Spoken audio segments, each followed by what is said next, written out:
August 15th, 1769. A child was born on the island of Corsica, a rugged Mediterranean island that had just been sold to France by the Italian city-state of Genoa. His name was Napoleon Bonaparte. And no one in that small Corsican town could have imagined that this boy, born into a struggling noble family on a remote island far from the centers of European power, would one day conquer most of the continent, crown himself emperor, reshape the laws of nations, and die alone in exile thousands of miles from home. Napoleon's family, the Bonapartes, were minor Italian nobility who had fallen on hard times. His father Carlo was a lawyer who struggled to provide for his 8 children, and his mother Letizia was a strong-willed woman who would live to see her son become emperor. But in 1769, the family had little money and even less influence. Corsica itself was a backwater, recently conquered by France, and still resentful of French rule. The young Napoleon grew up speaking Corsican Italian, not French, and he would carry a thick accent for the rest of his life. Carlo Bonaparte was ambitious for his children, and he managed to use his connections with the French authorities to secure scholarships for his sons at French military academies. And so, at the age of 9, young Napoleon left his family and his island home and traveled to mainland France to begin his education at a military school. The French military academy was brutal for the young Corsican boy. He barely spoke French, and the other students, sons of wealthy French nobles, mocked his accent mercilessly. They called him a foreigner. They made fun of his poverty, his shabby clothes, and his small stature. Napoleon was shorter than most boys his age and thin, and they nicknamed him the Little Corsican, treating him as an outsider. But Napoleon endured the mockery and threw himself into his studies with an intensity that shocked his teachers. While other boys played and socialized, Napoleon read. He devoured books on military history and strategy, studying the campaigns of Alexander the Great, Julius Caesar, and Hannibal. He excelled in mathematics and science, particularly in artillery and fortifications, and he graduated at the age of 16, younger than almost any other cadet, becoming a second lieutenant in the French artillery. He was ambitious, burning with resentment at the treatment he had received, hungry to prove himself, and waiting for his moment to rise. That moment came in 1789, when Napoleon was just 20 years old. Revolution erupted in France. The common people rose up against King Louis XVI and the aristocracy, storming the Bastille prison in Paris and demanding liberty, equality, and fraternity. The old feudal order that had ruled France for centuries was collapsing. Nobles were fleeing the country or being dragged to the guillotine. The monarchy was overthrown, and chaos swept across France. For most of the old officer class, this was a disaster. But for Napoleon, it was opportunity. The revolution destroyed the system that had kept men like him, poor provincials with the wrong accent and no connections, from rising to power. Now, merit mattered more than birth, and Napoleon had merit in abundance. In 1793, at the siege of Toulon, Napoleon, only 24 years old and still a junior artillery officer, saw his chance. The city of Toulon had rebelled against the revolutionary government and invited British and Spanish forces to occupy it. The Revolutionary Army was struggling to retake the city, but Napoleon devised a brilliant strategy. He realized that if French artillery could capture the forts overlooking the harbor, the British fleet would be forced to withdraw, leaving the city defenseless. He presented his plan to the commanding general, who was desperate enough to try it. Napoleon's plan worked perfectly. The forts fell, the British fleet evacuated, and Toulon surrendered overnight. Napoleon became a hero of the Revolution. He was promoted to brigadier general at the age of 24, and the revolutionary government took notice of this young Corsican artillery officer with the genius for strategy. 2 years later, Napoleon's fortunes rose even higher when a royalist uprising threatened Paris. The revolutionary government called on Napoleon to defend the city, and Napoleon responded with characteristic ruthlessness. He ordered his artillery to fire directly into the crowds of royalist rebels, killing hundreds in the streets of Paris. It was brutal, but it saved the revolution, and Napoleon was promoted to command the army of Italy at the age of just 26. The army of Italy that Napoleon inherited was in terrible shape. The soldiers were starving. They hadn't been paid in months.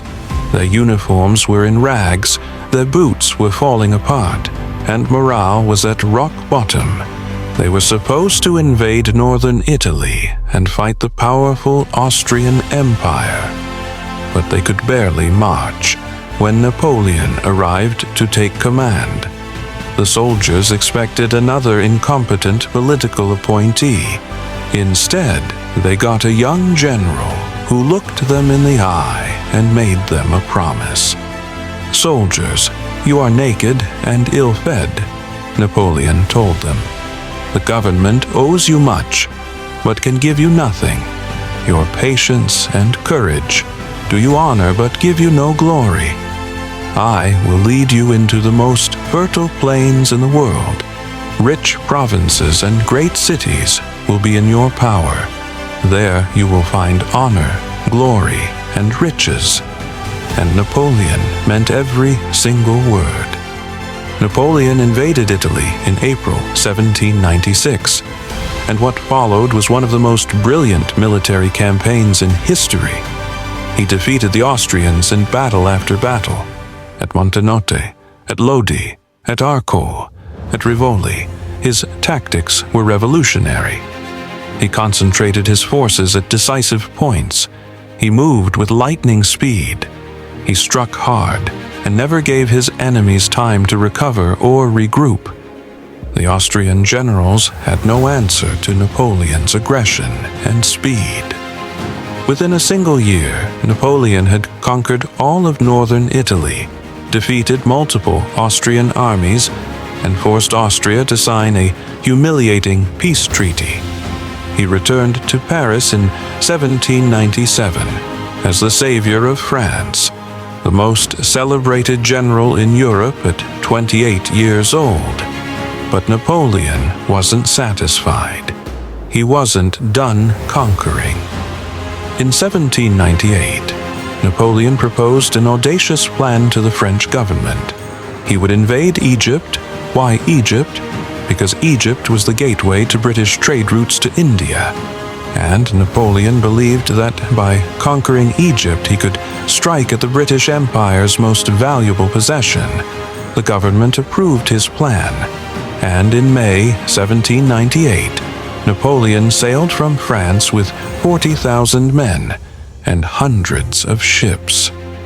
Napoleon landed in Egypt in July 1798 and immediately marched on Cairo. The Mamluk warriors who ruled Egypt were fierce fighters, but they had never faced modern European artillery and infantry tactics at the Battle of the Pyramids, fought in the shadow of the ancient monuments.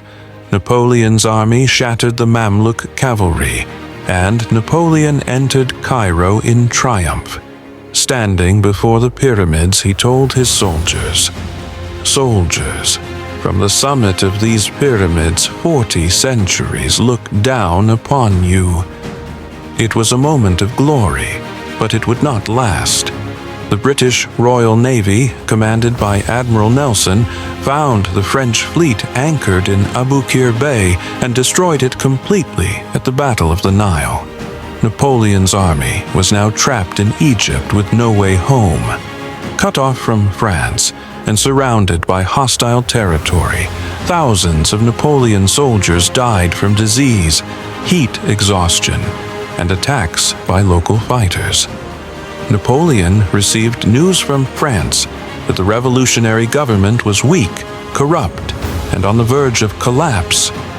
France needed him, and so Napoleon did something that would have destroyed any other general's reputation. He abandoned his army in Egypt, leaving his soldiers to their fate, and sailed back to France in secret with only a handful of officers. It should have been the end of his career, but instead, it was the beginning of his rise to absolute power. Napoleon arrived in Paris in October 1799 to find France in chaos. The government was corrupt and incompetent, the economy was collapsing, and the people were desperate for strong leadership. Napoleon was ready to provide it. On November 9th, 1799, Napoleon and a group of conspirators staged a coup d'etat. They surrounded the legislature with soldiers, forced the deputies to dissolve the government, and declared a new system with Napoleon as First Consul. At 30 years old, Napoleon was now the most powerful man in France. He moved quickly to consolidate his power. He reformed the administration, stabilized the economy, made peace with the Catholic Church, and, most importantly, he created the Napoleonic Code, a comprehensive system of civil law that abolished feudalism, established equality before the law, and protected property rights. The Napoleonic Code still forms the basis of civil law in France and in dozens of countries around the world today. But Napoleon's ambitions extended far beyond domestic reform.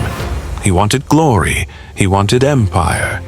And on December 2nd, 1804, in a lavish ceremony at Notre Dame Cathedral in Paris, Napoleon Bonaparte crowned himself Emperor of the French. Pope Pius VII was there to bless the coronation. But when the moment came for the Pope to place the crown on Napoleon's head, Napoleon took the crown from the Pope's hands and placed it on his own head himself. The message was unmistakable. Napoleon answered to no one, not to the Pope, not to God, not to any earthly authority. He was emperor by his own will and his own merit, and all of Europe would have to accept it, but Britain refused to accept it. And in 1805, Britain, Austria, Russia, and Sweden formed a coalition against France.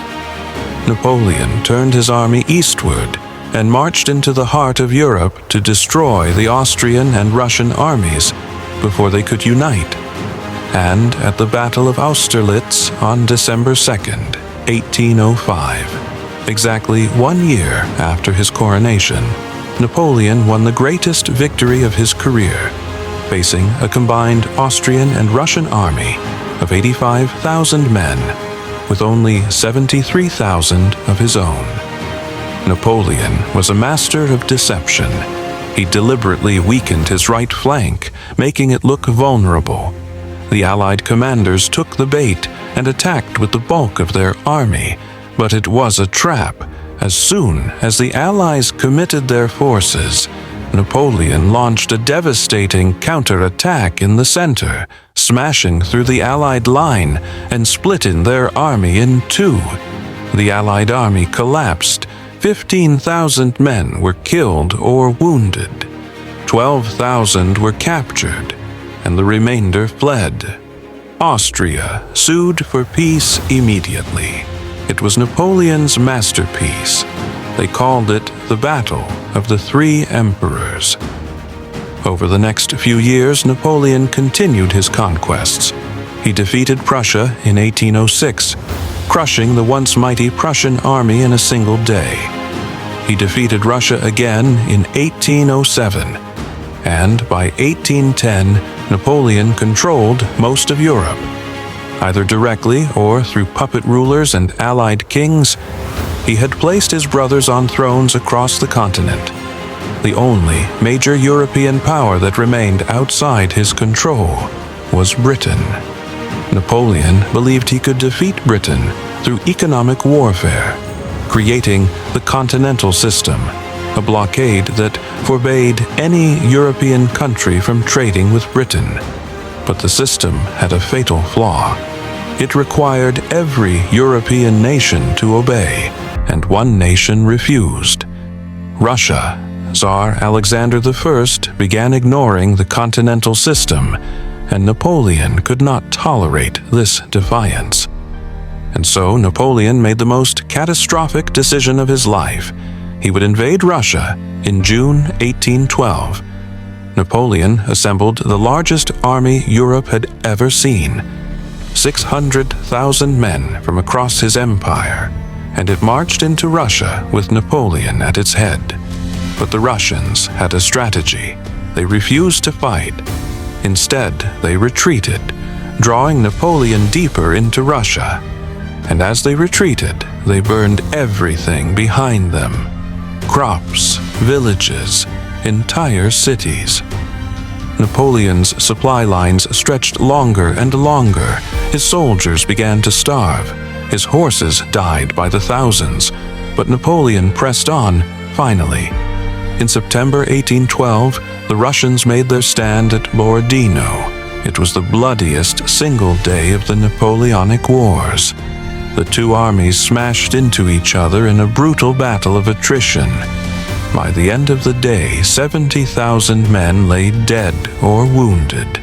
Napoleon technically won. The Russians retreated. But it was a hollow victory. Napoleon entered Moscow on September 14, 1812, expecting to find supplies and shelter. Instead, he found an almost empty city, and then fires broke out across Moscow. The city burned for 5 days. 3/4 of Moscow was destroyed. Napoleon sat in the Kremlin waiting for Tsar Alexander to negotiate peace, but the Tsar sent nothing. Just silence. Winter was coming. Napoleon's army was starving, and on October 19, 1812, Napoleon gave the order to retreat, and the Grande Armée began the long march home. It turned into one of the greatest disasters in military history. The Russian winter was brutal. Temperatures dropped to 30 degrees below zero. Napoleon's soldiers froze to death by the thousands. Russian cavalry harassed the retreating columns constantly. Men died of cold, of hunger, of disease, of exhaustion. Of the 600,000 men who had marched into Russia, fewer than 100,000 came back. The rest of Europe sensed Napoleon's weakness and pounced. Prussia, Austria, Russia, and Britain formed a new coalition and marched on France. Napoleon fought brilliantly, winning several battles against impossible odds. But he was outnumbered. His empire was crumbling. And in March 1814, the coalition armies entered Paris. Napoleon was forced to abdicate. He gave up his throne, and the victorious powers exiled him to the island of Elba off the coast of Italy. He was 44 years old, and his empire was gone. But Napoleon was not a man who could live quietly. He watched from Elba as the restored French monarchy grew unpopular. And on February 26, 1815, Napoleon escaped with 1,000 loyal soldiers and sailed back to France. he landed on the southern coast and began marching north toward Paris. King Louis XVIII sent an army to arrest him. But when the royal troops confronted Napoleon, he walked toward them alone, unarmed, opened his coat to expose his chest and said, "Soldiers of the 5th Regiment, if there is one among you who would kill his emperor, here I am." Not a single shot was fired. The soldiers threw down their weapons and joined Napoleon. Within 3 weeks, Napoleon had marched into Paris. The king fled, and Napoleon was emperor again. Britain, Prussia, Austria, and Russia immediately declared war. Napoleon knew he had only one chance. He had to strike fast and defeat the Allied armies before they could unite. On June 18, 1815, Napoleon faced the Duke of Wellington and a combined British and Prussian army at Waterloo in Belgium. Napoleon had 72,000 men. Wellington had 68,000. The battle raged all day. It was close. For hours it could have gone either way, but then, late in the afternoon, the Prussian army arrived. 50,000 Prussian soldiers smashed into Napoleon's flank. Napoleon's army was caught between two enemies. The French line began to crumble. Panic spread, and soon the entire French army broke and ran. Waterloo was over, and Napoleon had lost his final battle. Napoleon fled back to Paris, but it was hopeless. On June 22, 1815, Napoleon abdicated for the second time. He surrendered to the British, and this time they were not taking any chances. They exiled Napoleon to Saint Helena, a remote volcanic island in the South Atlantic Ocean.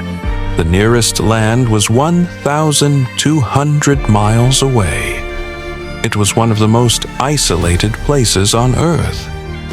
Napoleon spent the last 6 years of his life on Saint Helena, living in a damp house, constantly watched by British guards. The man who had ruled an empire was now a prisoner on a tiny island. He spent his days writing his memoirs, dictating his version of history, shaping his legend even in exile. Napoleon's health began to decline. He suffered from stomach pains and weakness. And on May 5, 1821, Napoleon Bonaparte died at the age of 51. The official cause was stomach cancer. Though some believe he was poisoned, his last words were, "France, Army, head of the army, Josephine." Even in his final moments, he was thinking of conquest and of the woman he had loved. The British buried Napoleon on St. Helena, but in 1840, nearly 20 years after his death, the French government negotiated to have Napoleon's body returned to France. Today, Napoleon rests in a massive tomb in Les Invalides in Paris. Millions of people visit every year. Napoleon Bonaparte conquered most of Europe, from Spain to the borders of Russia. He crowned himself emperor and ruled with absolute power. He created the Napoleonic Code that still influences legal systems in dozens of countries. He was exiled twice and escaped once. He fought 60 major battles and lost only 7. And he died alone on a remote island, dreaming of glory. Napoleon once said, "Glory is fleeting, but obscurity is forever." And he was right. 200 years after his death, we still remember his name. We still study his battles. We still debate his legacy. From the island of Corsica to the throne of France, from the pyramids of Egypt to the frozen steppes of Russia, from the triumph of Austerlitz to the disaster of Waterloo, from emperor to exile, Napoleon Bonaparte's story is one of ambition, brilliance, and ultimate defeat. and his legacy still echoes across history. What other stories has history tried to bury? Subscribe to Ancient Echoes and discover the heroes the world forgot.